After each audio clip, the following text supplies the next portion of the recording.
Muito boa noite a todos. Em nome da Secção Regional do Norte da Ordem dos Enfermeiros e da Secção Regional do Norte da Ordem dos Médicos, gostaria de vos dar as boas-vindas a todos a este debate. Ainda por cima, um dia de semana, 9 da noite, portanto, esta plateia, apesar de tudo, é simpático para todos que estamos aqui. Este debate insere-se num ciclo de vários debates distritais organizados pela Secção Regional do Norte da Ordem dos Enfermeiros e da Ordem dos Médicos. Estivemos em Bragança, depois Vila Real, Braga, Viana do Castelo e agora terminamos no Porto. Aproveitamos para falar não só daqui do Distrito do Porto, mas também para fazer um pouco um balanço do estado da saúde e da profissão médica e da profissão do enfermeiro na região. E um obrigado muito especial à minha bastonária e ao bastonário da Ordem dos Médicos pela presença neste último debate deste ciclo distrital. Hoje, infelizmente, falta aqui a ARS Norte. O Dr. Pimenta Marinho disse-nos que não podia estar presente, porque é uma peça essencial para que estes debates, para além da discussão, possam ter resultados. E, portanto, temos que discutir abertamente, aqui, entre quatro paredes, o que é necessário, quais são as vossas necessidades em termos de hospitais, centros de saúde, de forma a que as ordens dos profissionais na área da saúde possam também, junto da tutela, ser uma força de pressão para pedir aquilo que faz falta. E neste momento fazem falta enfermeiros, fazem falta médicos, fazem falta recursos, instalações. A avaliação que nós fazemos é que as coisas ainda estão piores do que aquilo que nos é transmitido. E, lamentavelmente, percebemos que há, por vezes, uma tentativa de dourar a pílula, de fazer com que as ordens não interfiram, porque está sempre tudo bem, porque senão, objetivamente, o que está aqui em causa é a segurança da qualidade dos cuidados. Eu lembro que a questão dos equipamentos é dramática em algumas grandes unidades hospitalares, como é o caso, por exemplo, do Hospital São João. O Hospital São João tem praticamente todos os grandes equipamentos. Estamos a falar de radioterapia, da ressonância magnética nuclear, da TAC, etc., etc., já fora do prazo de validade. Isto nos iogurtes percebe-se bem o que é que quer dizer e, portanto, transpondo para a saúde, percebe-se que provavelmente as coisas já não estão a ter a eficácia que deviam ter em termos daquilo que é os tratamentos e o diagnóstico. Eu, nos últimos 6 anos, como dirigente da Ordem dos Médicos, o que eu tenho reparado é que o Serviço Nacional de Saúde está numa rampa inclinada, num plano inclinado. Está a descer. E esta noção é a noção que os profissionais que trabalham no Serviço Nacional de Saúde têm no dia-a-dia. Um agradecimento muito especial à Secção Regional do Norte da Ordem dos Enfermeiros por esta iniciativa e também à da Ordem dos Médicos e ao Sr. Bastonário da Ordem dos Médicos, que é já comum juntarmos-nos nestas coisas e juntarmos-nos no terreno. Creio que isso é o mais importante, é fazermos a avaliação daquilo que se passa no SNS no terreno e isso tem acontecido felizmente. Se os enfermeiros não são contratados, procuram outras soluções. E foi isso que nos últimos 5 anos levou a cerca de 13.000 enfermeiros a saírem do país. Aliás, a Ordem dos Enfermeiros, agora neste mandato, desde que chegou, aconselha os enfermeiros a não fazerem essas horas, porque enfermeiros cansados é evidente que aumenta o risco de erro. E, portanto, se nós estamos preocupados com a segurança dos profissionais e das pessoas, temos que aconselhar os enfermeiros a não fazerem essas horas e eles podem e devem recusar. E que o número provavelmente ultrapassa 1 milhão, porque ainda não estavam encontrados os dados finais. Que nós entendemos que só identificando os problemas, publicamente aqui e ali, é que, como disse o enfermeiro João Paulo, é que podemos resolvê-los. Primeiro assumi-los e depois resolvê-los. E, sistematicamente, o que é que nós assistimos? Programa-se uma visita ou vai um membro do governo a um hospital, a um centro de saúde e começam-se a esconder doentes. Esconde-se tudo, esconde-se as deficiências que temos, esconde-se a carência de enfermeiros que temos, escondem-se as macas, escondem-se os horários, esconde-se a falta de material e depois é uma questão de prioridades. Porque cada governo que entra diz que vai fazer tudo, E depois até abre alguns serviços, não é com enfermeiros, nem com médicos, nem, enfim, nem com material, muitas vezes nem com comida. Deixem-me dizer-vos que já estamos com esse problema. Se não temos recursos suficientes, digamos isto ao país e tenhamos a coragem de, se queremos manter as pessoas em segurança, encerrar camas, encerrar postos de trabalho. E tem sido essa a luta, digamos assim, da Ordem desde fevereiro até aqui, as pessoas estavam habituadas a que se lhes pedisse para lá ir. E isto com o maior respeito por toda a gente, mas a Ordem não tem que pedir a ninguém para ir a nenhum serviço do SNS, porque é o órgão regulador da profissão. E, portanto, aquilo que nós temos estado a fazer desde que chegamos é informar que lá vamos, e vamos para ajudar, vamos para proteger a segurança das pessoas e dos profissionais. Enquanto não estivermos dispostos a dizer a verdade, não vamos a lado nenhum. As palavras do ex-ministro das Finanças, Vítor Gaspar, não há dinheiro. Qual das três palavras é que não entendeu bem? Não há dinheiro. E, portanto, e sem mais dinheiro não há milagres e não há soluções. De facto, é a resiliência dos profissionais que têm permitido manter alguma capacidade e qualidade de resposta no Serviço Nacional de Saúde. Há mais diálogo, há mais vontade de resolver problemas, e alguns se vão resolvendo, mas sem o principal não há hipótese nenhuma. Não há dinheiro. No outro dia, o Garcia de Horta, como acontece regularmente com o Garcia de Horta e com a Amadora Sintra, não tem médicos obstetras suficientes para a escala de urgência, para preencher a escala, e, portanto, tem que avisar, nomeadamente o INEM, de que devem levar as grávidas para outros hospitais. Por vezes passa a mensagem que no terreno médicos e enfermeiros trabalham um pouco de costas voltadas. Tivemos nas capitais de distrito da região norte, a Ordem dos Médicos, a Ordem dos Enfermeiros, a quererem ouvir as pessoas, a quererem ouvir os autarcas, os responsáveis hospitalares. Há uma mais-valia desta junção destas duas ordens para escutar o terreno e tentar resolver os problemas do Serviço Nacional de Saúde?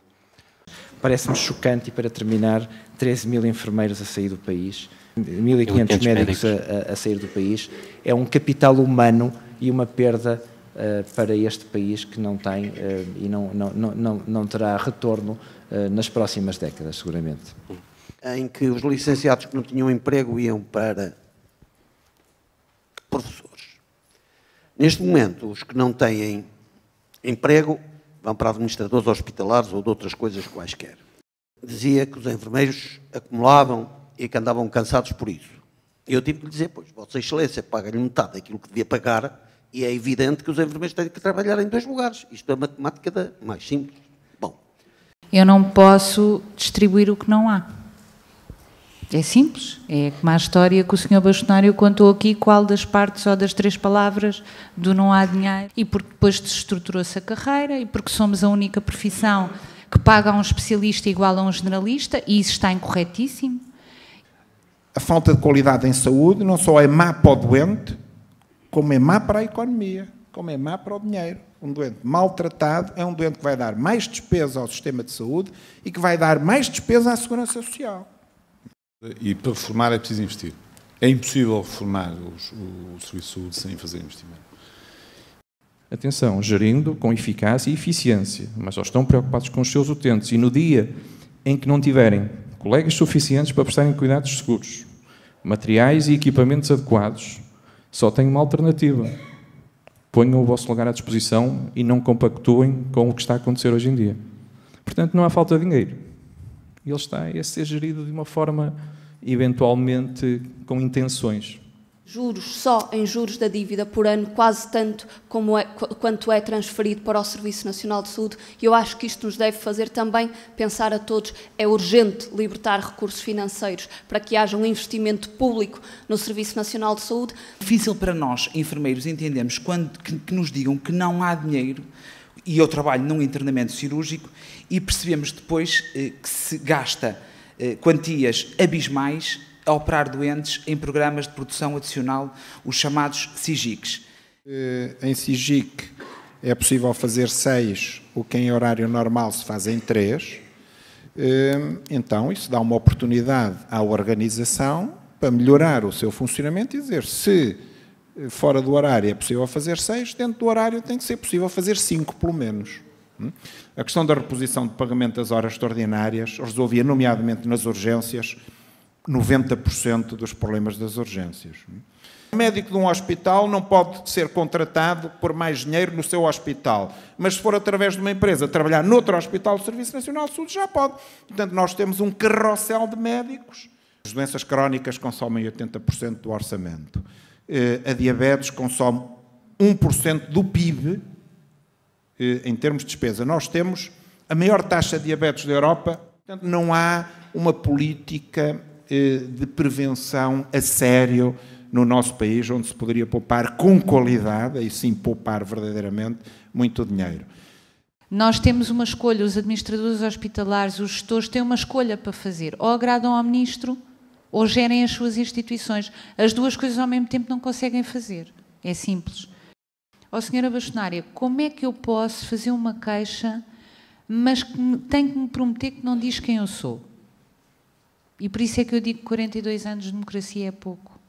E isto que o Sr. Bastonário teve a dizer aqui também é verdade. O Sr. Ministro disponibilizou-se para dar às ordens profissionais, através de uma nova alteração estatutária, mais poderes fiscalizadores, inspectivos e de auditoria ao privado e ao social, e faz alguma lógica e a decisão dele é muito avisada. E nós temos dito desde que chegámos que o Serviço Nacional de Saúde e a saúde dos portugueses é uma coisa demasiado séria para haver aqui questões ideológicas à mistura. Mas eu vou falar de outras questões, vou retirar o foco uns dos outros, porque a minha avó já dizia, casa onde não há pão, toda a gente ralha e ninguém tem razão. Também mandámos com conhecimento aos grupos parlamentares, diretamente às instituições que acreditam estes hospitais, que têm um selo cá fora de garantia de qualidade a enganar as pessoas, porque depois nós andamos lá dentro e vemos o que é que se passa, porque durante muito tempo venderam aos portugueses que tinham acabado as regalias na Caixa Geral de Depósitos.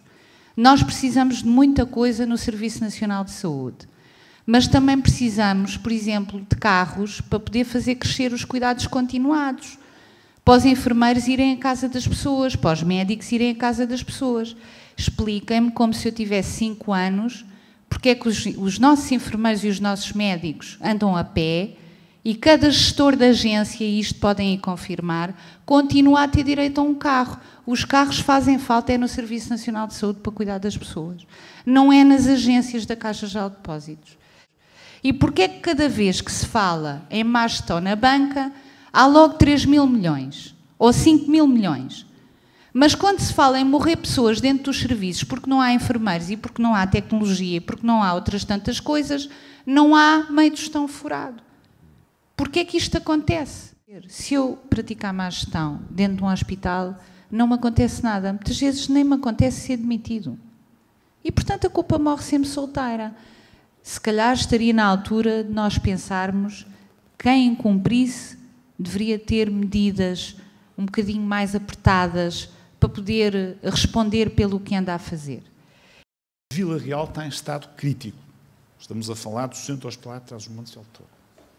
Está em estado verdadeiramente crítico. Estamos a falar de um hospital que neste momento tem menos de 11 anestesistas, portanto são 9 ou 10 anestesiologistas no efetivo, quando tinha um quadro que devia ser de 42 anestesiologistas, o que significa que a população de Trás-os-Montes e Alto Douro, mais concretamente, se quisermos, Vila Real e Chaves, que é onde supera mais, porque Lamego faz apenas cirurgia ambulatória, mas também muitas vezes é no ar, está a ter um acesso extraordinariamente dificultado àquilo que são os tratamentos cirúrgicos de determinadas patologias.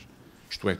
Haverá melhor forma de justificar a necessidade de contratação de enfermeiros se quem faz os horários, quando gastar as 35 horas ou 40 horas semanais dos enfermeiros ao final de um mês, não meter mais nenhuma hora extraordinária programada, que por acaso até é ilegal, cheguem ao dia 18, ao dia 19, ao dia 20, gastaram todas as horas que aqueles enfermeiros têm que fazer, não façam mais horário e entreguem às direções e digam, não tenho mais enfermeiros para trabalhar. Nós não podemos trabalhar à peça. Vamos fazer 10 próteses, ou 5 vesículas, ou 10 cataratas. O doente é mais do que isso. O doente tem um antes e tem um depois. E esse antes e esse depois têm profissionais que são aos órgãos de gestão. Também já foi aqui abordado e eu acho que faria muito sentido. A nomeação é complexa e leva a atitudes complicadas. E, portanto, por que não o concurso, eventualmente a eleição pelos pares, nomeadamente para o diretor clínico, para o enfermeiro-diretor, porque assim premiava-se o mérito e quem assumia esse cargo tinha que responder perante a sua classe profissional e perante o utente. Porque neste momento nós sabemos que só tem que responder perante quem está acima. E, portanto, é muito confortável sempre, para qualquer governo, que nós nos peguemos todos uns com os outros e eles estão lá de cima a assistir, e é muito bom porque, enquanto a gente se zanga uns com os outros, não lhes pedimos responsabilidades. Helder, permita-me que faça 2 ou 3 comentários. Naturalmente aproveitando a presença de todos e as participações fantásticas que tivemos e não escondendo que a participação da senhora deputada Diana Ferreira é claramente uma mais-valia e temos que fazer chegar todas estas vozes a quem tem de facto o poder de decisão. Os chavões são simples, o diagnóstico está feito, faltam 30 mil enfermeiros, faltam muitas horas de médicos, temos um burnout nas 2 profissões que é conhecido. Temos um problema de subfinanciamento e este é um chavão importante. Há subfinanciamento na saúde. É preciso que quem decide e quem legisla perceba que os 6% do PIB já não chegam para a saúde. De uma forma caricata, eu não posso deixar de sorriso entreaberto, aproveitando as palavras da senhora bastonária. E de facto, 42 anos de democracia, estamos a dar pequenos passos ainda e a crescer na democracia. A verdade é que não podemos deixar de fazer um pequenino sorriso e de pedir a intervenção de uma plataforma transpartidária em relação a isto. Não deixo de achar estranho que é o ex-ministro da Saúde que fica com o vencimento acima de gestor de média e que isto é autorizado na Caixa Geral de Depósitos, uma vez que foi o exemplo definido. E, portanto, não posso, até pelo passado que tenho, não posso deixar de ser fiel aos meus princípios e de o referir aqui. E, portanto, se calhar estamos numa fase em que o Orçamento de Estado de 2017 dá passos e promete abrir financiamentos estruturais no país, pois é preciso rever todas estas estratégias de forma a assegurar ou a assegurar aquilo que é a saúde do cidadão em Portugal e aquilo que precisamos para que tudo corra e para que daqui a mais uma legislatura não estejamos a discutir todos os mesmos problemas. Portanto, subfinanciamento, medidas concretas, resolver o problema do subfinanciamento e dos 6% do PIB.